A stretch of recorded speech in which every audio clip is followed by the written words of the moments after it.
Binibigyan pugay ng Philippine National Police at buong bansa ang kabayanihan ng PNP sa 44 bilang mga magigiting na pulis na nag-alay ng kanilang buhay para sa bayan.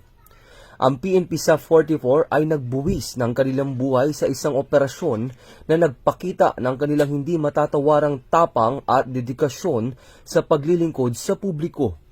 Hanggang ngayon, ang kanilang kabayanihan ay patuloy na nagbibigay inspirasyon sa buong hanay ng kapulisan at sa sambayanang Pilipino. Ang kanilang dedikasyon ay nagpapaalala sa lahat na ang paglilingkod sa bayan ay may kasamang malaking responsibilidad at panganib. Ngunit sa kabila nito, ipinapakita ng mga tunay na bayani tulad ng PNP sa 44 na ang pagmamahal sa bayan ay walang kapantay. Sumasaludo ang Philippine National Police sa PNP sa 44 na walang kapantay ang dedikasyon na nagbuwis ng buhay sa pagmamahal sa inang bayan.